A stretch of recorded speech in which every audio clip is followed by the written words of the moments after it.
ಪ್ರೀತಿಯ ವೀಕ್ಷಕರೇ, mild family YouTube ಚಾನಲ್ಗೆ ಸ್ವಾಗತ. ಈಗ ನಾವು KSEABಯಿಂದ ಬಿಡುಗಡೆ ಆಗಿರ್ತಕ್ಕಂಥ ಎರಡನೇ ಸೆಟ್ ಮಾಡಲ್ ಕ್ವಶನ್ ಪೇಪರ್ನ ಬಿಡಿಸ್ತಾ ಇದ್ದೀವಿ. ಈಗ ಒನ್ ಬೈ ಒನ್ ನೋಡ್ತಾ ಹೋಗೋಣ ವೀಕ್ಷಕರೇ. ಎರಡನೇ ಸೆಟ್ ಕ್ವಶನ್ ಪೇಪರು ನಮಗೆಲ್ಲ ಗೊತ್ತಿರೋ ಹಾಗೆ ಕ್ವಶನ್ ಪೇಪರ್ನಲ್ಲಿ 38 ಕ್ವಶನ್ಸ್ ಇರ್ತವೆ. ಸೆಕೆಂಡ್ ಲ್ಯಾಂಗ್ವೇಜ್ ಇಂಗ್ಲೀಷಲ್ಲಿ. ಇದಕ್ಕೆ 3 ಗಂಟೆ ಟೈಮ್ ಇರುತ್ತೆ. 1/4 ಗಂಟೆ ಓದ್ಕೊಳ್ಳೋದಕ್ಕೆ ಮತ್ತು 2-3/4 ಗಂಟೆ ಆನ್ಸರ್ ಬರೆಯೋದಕ್ಕೆ. ಆ 3 ಗಂಟೆ ಸಮಯದಲ್ಲಿ ನಾವು 80 ಅಂಕಕ್ಕೆ ಬರಿಬೇಕಾಗುತ್ತೆ. ಒಂದನೇದು, choose the appropriate question tag for the statement. ಇಲ್ಲಿ ಸ್ಟೇಟ್ಮೆಂಟ್ ಕೊಡ್ತಾರೆ, Kohli place cricket very well. ಇದಕ್ಕೆ ಕ್ವಶನ್ ಟ್ಯಾಗ್ ಮಾಡೋದಕ್ಕೆ 4 ಆಪ್ಷನ್ಸ್ ಇದೆ. ಅದರಲ್ಲಿ ಸರಿಯಾದ ಉತ್ತರ ಬಂದು ಡಸಂಟ್ ಹಿ. ಈ ಕಡೆ ಆನ್ಸರ್ ಕೊಟ್ಟಿದ್ದೀವಿ ವೀಕ್ಷಕರೇ. ಇನ್ನು ಎರಡನೇ ಪ್ರಶ್ನೆ, ಇದು ಲ್ಯಾಂಗ್ವೇಜ್ ಫಂಕ್ಷನ್ ಬಗ್ಗೆ ಕೇಳಿದ್ದಾರೆ. ಲ್ಯಾಂಗ್ವೇಜ್ ಫಂಕ್ಷನ್ ಉಮಾ ಮತ್ತು ಟೀಚರ್ ಮಧ್ಯೆ ನಡೀತಿರ್ತಕ್ಕಂಥ ಒಂದು ಸಂವಾದ. Could you please teach us reported speech as we find it very difficult ಅಂತೇಳಿ ಉಮಾ ಕೇಳ್ತಾರೆ ಸರ್ಗೆ. ನಾವು ಇದರ ಒಂದು language function, could you please teach us reported speech. 4 options ಇದೆ: requesting, ordering, suggesting and agreeing. ಇದಕ್ಕೆ ಆನ್ಸರ್ ಬಂದು ರಿಕ್ವೆಸ್ಟಿಂಗ್. ಮೂರನೇ ಪ್ರಶ್ನೆ, ಇಲ್ಲಿ ಇಫ್ ಕ್ಲಾಸನ್ನು ಯೂಸ್ ಮಾಡ್ತಕ್ಕಂಥದ್ದು. ಅದನ್ನು ಹೇಗೆ ಕೊಡ್ತಾರೆ ಅಂದರೆ, read the given conversation and fill in the blank choosing the most appropriate words. Mahesh ಮತ್ತು ರಮೇಶ್ ಮಧ್ಯದ ಕಾನ್ವರ್ಜೇಷನ್. ಮಹೇಶ್ ಹೇಳ್ತಾರೆ, Ramesh, why did you not come for the tour? Ramesh ಹೇಳ್ತಾರೆ, sorry, I was not feeling well. Mahesh, if you had come you dash enjoyed the trip a lot. ಇಲ್ಲಿ wouldn't have, will have, would have, shall have ಇದೆ. ಇಲ್ಲಿ ಇದು ಕೂಡ past perfect ಟೆನ್ಸಲ್ಲೇ ಇರೋದ್ರಿಂದ had come, if you had come ಇರೋದ್ರಿಂದ would have ಅಂತಕ್ಕಂಥದ್ದು ಸರಿಯಾದ ಉತ್ತರ ಆಗುತ್ತೆ. ಇನ್ನು 4ನೇ ಪ್ರಶ್ನೆ ಇನ್ಫಿನಿಟಿವ್ ಬಗ್ಗೆ ಇದೆ. I am going to Mysore to meet my friend. ಇಲ್ಲಿ 4 options. I am going to Mysore, to meet.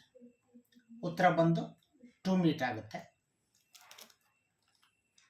ಎರಡನೇ ಮುಖ್ಯ ಪ್ರಶ್ನೆಯಲ್ಲಿ 12 ಪ್ರಶ್ನೆಗಳು ಒಂದಂಕದ್ದಿರುತ್ತೆ. ಒಂದನೇದು ಸಿಲೆಬಲ್ ಬಗ್ಗೆ, ಅಂದರೆ 5ನೇ ಪ್ರಶ್ನೆ ಸಿಲೆಬಲ್ ಬಗ್ಗೆ ಇದೆ. Reach, silver, venture, paper.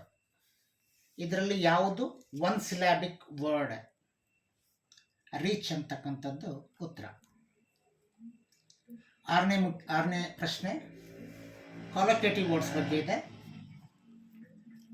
Curly, ಇದಕ್ಕೆ ಸೂಟಬಲ್ ಕಾಲೋಕೇಟಿವ್ ವರ್ಡ್ ಹೇರ್. 7ನೇ ಪ್ರಶ್ನೆ ಕರೆಕ್ಟ್ ಆರ್ಟಿಕಲ್ ಅನ್ನು ತುಂಬತಕ್ಕಂಥದ್ದು. I will send you dash SMS. ಇದಕ್ಕೆ ಸೂಕ್ತವಾದ article an. 8th one, fill in the blank with suitable linker. Ravi couldn't reach in time dash, he missed the bus, so he missed the bus. So ಅನ್ನೋದು ಉತ್ತರ ಆಗುತ್ತೆ. 9th question, appropriate preposition ಅನ್ನ fill ಮಾಡ್ತಕ್ಕಂಥದ್ದು. Harish went to America dash higher studies. For ಅಂತಕ್ಕಂಥ preposition ನಾವಿಲ್ಲಿ ಬಳಸಿದ್ರೆ ಸೂಕ್ತವಾಗುತ್ತೆ. 10th one, fill in the blank with the appropriate tense form of the verb given in brackets. He dash be plus take ಅನ್ನೋದನ್ನ bracket ಅಲ್ಲಿ ಕೊಟ್ಟಿದ್ದಾರೆ. Special classes nowadays. Be verb ಅಂದ್ರೆ ನಿಮಗೆ ಗೊತ್ತಿದೆ. ಇಲ್ಲಿ ಸೂಕ್ತವಾಗ್ತಕ್ಕಂಥ ಬಿ ವರ್ಬ್ ಈಸ್. ಟೇಕ್ ಇದು ING form ತಗೊಂಡು ಟೇಕಿಂಗ್ ಆಗುತ್ತೆ. ಉತ್ತರ ಈಸ್ ಟೇಕಿಂಗ್ ಅಂತಕ್ಕಂಥದ್ದು. 11th one, parts of speech ಅನ್ನ ಐಡೆಂಟಿಫೈ ಮಾಡಕ್ಕೆ ಹೇಳಿದ್ದಾರೆ ಅಂಡರ್ಲೈನ್ ವರ್ಡ್ಗೆ. Baleshwar was a lanky youngster, lanky boy. Lanky ಅಂತಕ್ಕಂಥದ್ದಕ್ಕೆ ಅಂಡರ್ಲೈನ್ ಮಾಡಿದರೆ ಇದು ಅಡ್ಜೆಕ್ಟಿವ್ ಆಗುತ್ತೆ. 12th question, write the correct form of the word given in brackets. Harish is known for his ಅಂತ ಕೊಟ್ಟು ಬ್ರಾಕೆಟಲ್ಲಿ ಸಿನ್ಸಿಯರ್ ಅಂತ ಕೊಟ್ಟಿದ್ದಾರೆ. ಇದರ correct form of the word sincerity ಆಗುತ್ತೆ.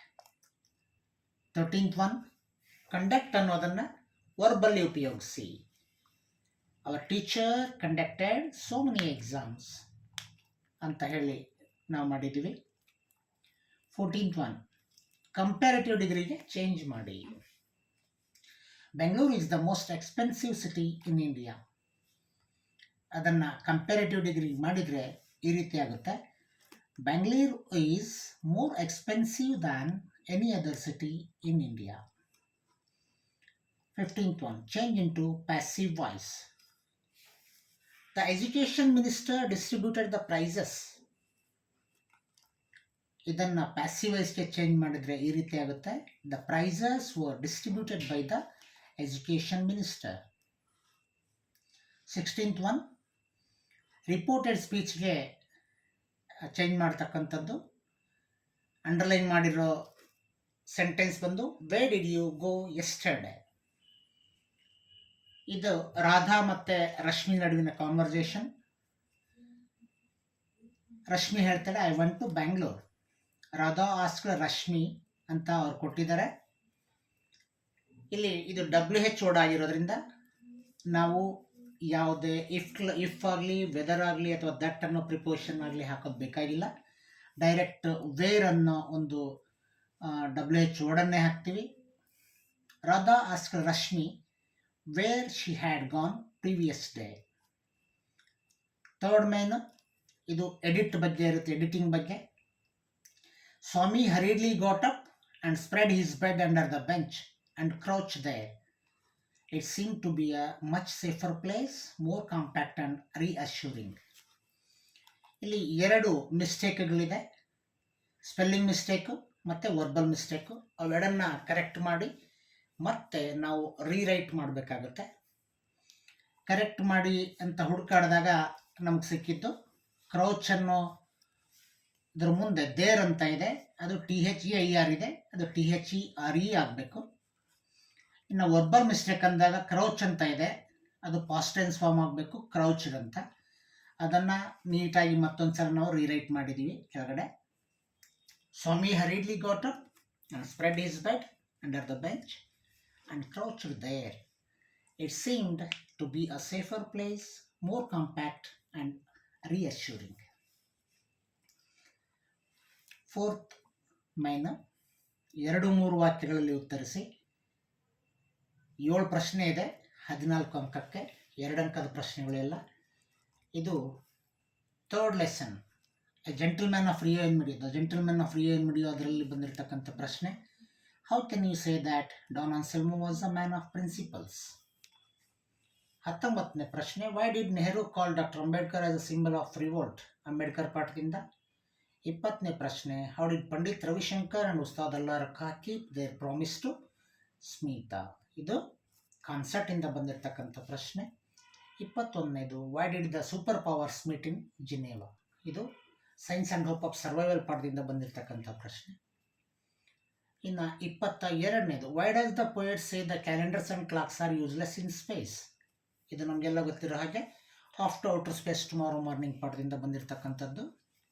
ಇನ್ನು 23, 24, 25, 26ನೇ ಪ್ರಶ್ನೆಗಳು ಸಾಮಾನ್ಯವಾಗಿ ಅವು ನಮ್ಮ ಸಪ್ಲಿಮೆಂಟರಿ ರೀಡಿಂಗ್ ಸಂಬಂಧಪಟ್ಟಂಥ ಪ್ರಶ್ನೆಗಳಾಗಿರ್ತವೆ. 23ನೇ ಪ್ರಶ್ನೆ ಏನಿದೆ, Babu and Manju are bit disappointed with the way of protest. What was the reason. Option ಇದೆ ಇದಕ್ಕೆ. 2ನೇ ಪಾಠ, how can you say that Dikki Dolma's life as a girl was sorrowful.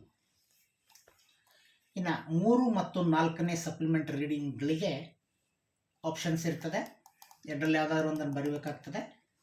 3ನೇದು, a great martyr ever cherished ಪಾಠದಿಂದ how was life for Honey always ಎಕ್ದಮ್ ಬಿಂದಾಸ್. ಹಾಗೆಯೇ the bard of happiness ಪಾಠದಿಂದ how did the god of happiness relieve the poor people of Tibet of their hardship? ಬಹಳ ಸುಲಭವಾಗಿರ್ತಕ್ಕಂಥ ಪ್ರಶ್ನೆಗಳು ಅಂತ ಅನಿಸುತ್ತೆ ನಮಗೆ. ನೆಕ್ಸ್ಟ್ 5ನೇ ಮುಖ್ಯ ಪ್ರಶ್ನೆಗೆ ಹೋಗೋದಾದರೆ, ಇದು 5-6 ಪ್ರಶ್ನೆಗಳಿಗೆ 5-6 ಸೆಂಟೆನ್ಸ್ಗಳಲ್ಲಿ ಉತ್ತರ ಬರೀತಕ್ಕಂಥದ್ದು, 3 ಅಂಕದ ಪ್ರಶ್ನೆಗಳು.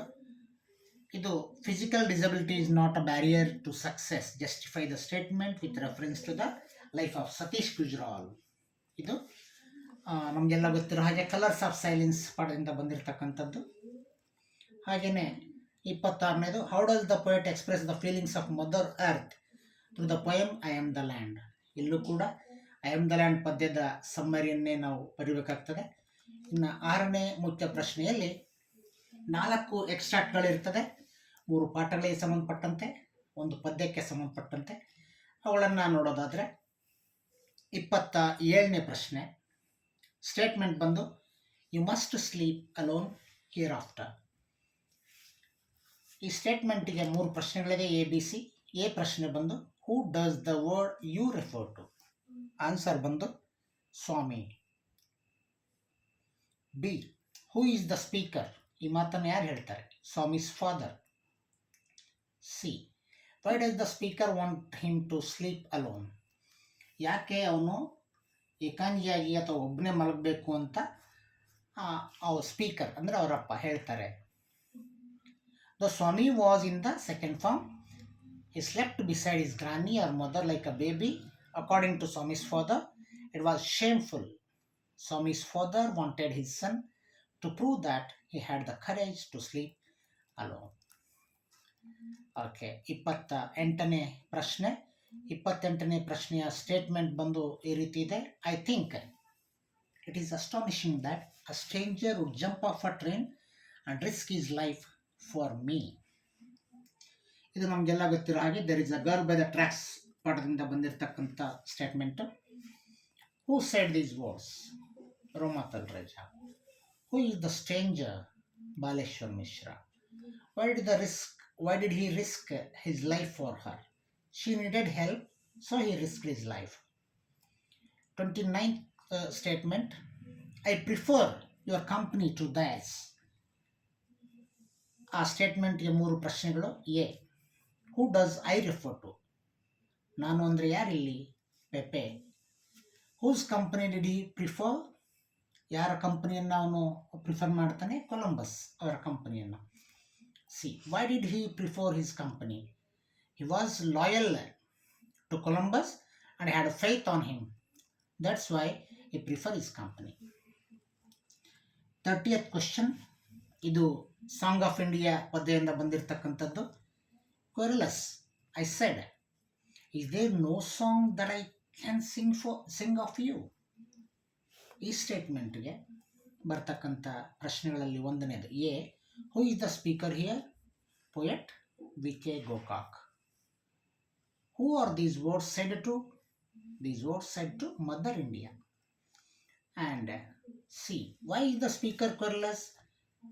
Because every time he sets out to sing a song in praise of his motherland, and he is discouraged by the mother who wants him to take stock of the negative strains. 7ನೇ ಮುಖ್ಯ ಪ್ರಶ್ನೆಯಲ್ಲಿ profile rating ಇರುತ್ತೆ. Next 8ನೇ ಮುಖ್ಯ ಪ್ರಶ್ನೆಯಲ್ಲಿ developing a story. 9ನೇ ಮುಖ್ಯ ಪ್ರಶ್ನೆಯಲ್ಲಿ picture description. ಇನ್ನು 10ನೇ ಮುಖ್ಯ ಪ್ರಶ್ನೆ ಬಂದು 4 ಅಂಕದ ಒಂದು ಪದ್ಯವನ್ನು ನೀವು ಬರೀಬೇಕಾಗ್ತದೆ. As usual the quality of mercy, ಇಲ್ಲಾಂದರೆ ದ ಬ್ಲೈಂಡ್ ಬಾಯ್, ಎರಡರಲ್ಲಿ ಯಾವುದಾದ್ರೂ ಒಂದನ್ನು ಬರೀಬೇಕಾಗುತ್ತೆ. 11ನೇ ಮುಖ್ಯ ಪ್ರಶ್ನೆಯಲ್ಲಿ ನಿಮಗೆ ಪ್ಯಾಸೇಜ್ ಕೊಡ್ತಾರೆ. ಈ ಪ್ಯಾಸೇಜ್ಗೆ ತಕ್ಕಂತೆ 2 ಪ್ರಶ್ನೆಗಳಿರ್ತದೆ ಕೆಳಗಡೆ, ಅದಕ್ಕೆ ನಾವು ಆನ್ಸರ್ ಮಾಡಬೇಕಾಗುತ್ತೆ 4 ಅಂಕಗಳಿಗೆ. ನೆಕ್ಸ್ಟ್ 12ನೇ ಮುಖ್ಯ ಪ್ರಶ್ನೆಯಲ್ಲಿ 8ರಿಂದ 10 ವಾಕ್ಯಗಳಿಗೆ ಬರೆಯಿರಿ. ಇದು grandma climbs a tree, jazz player appearance, ಅಥವಾ confidence to overcome a great peril in the poem ballad of the tempest. ಈ ಮೂರಲ್ಲಿ ಯಾವುದಾದ್ರೂ ಒಂದು ಸಮ್ಮರಿನ ನಾವು ಬರೀಬೇಕಾಗ್ತದೆ. ನೆಕ್ಸ್ಟ್ 13ನೇ ಮುಖ್ಯ ಪ್ರಶ್ನೆ ಇದು ಎಸ್ಸೆ ಬಗ್ಗೆ ಇರುತ್ತೆ. ಇನ್ನು 14ನೇದು ಲೆಟರ್ ರೈಟಿಂಗ್ ಇರುತ್ತೆ. ಈ ರೀತಿಯಾಗಿ 38 ಪ್ರಶ್ನೆಗಳು ನಮಗೆ ಮುಕ್ತಾಯ ಆಗುತ್ತೆ. ಈಗ 2 ಮಾಡೆಲ್ ಕ್ವಶನ್ ಪೇಪರ್ಸನ್ನು ನಾನು ಬಿಡಿಸಿದ್ದೀನಿ. ಇನ್ನು ನೆಕ್ಸ್ಟು ಕಂಪ್ಯಾರಿಸನ್ ಒಂದನ್ನು ನೆಕ್ಸ್ಟ್ ವಿಡಿಯೋದಲ್ಲಿ ನೋಡ್ತೀನಿ. ಅವರು 2 ಏನು ಮಾಡೆಲ್ ಕ್ವಶನ್ ಪೇಪರ್ ಬಿಟ್ಟಿದ್ದಾರೆ, ಒಂದೇ ಕ್ವಶನ್ ಪೇಪರ್ಲಿ ಏನು ಕೇಳಿದ್ದಾರೆ, 2ನೇ ಕ್ವಶನ್ ಪೇಪರ್ಲಿ ಏನು ಕೇಳಿದ್ದಾರೆ, ಹಾಗೆಯೇ ಯಾವ್ಯಾವುದನ್ನು ಓದೋದಕ್ಕೆ ಇಂಪಾರ್ಟೆಂಟು ಅಂತ ಅದ್ರ ಮೂಲಕ ನಾವು ತಿಳ್ಕೊಬೋದು ಅನ್ನೋದನ್ನು ನೆಕ್ಸ್ಟ್ ವಿಡಿಯೋದಲ್ಲಿ ನೋಡೋಣ.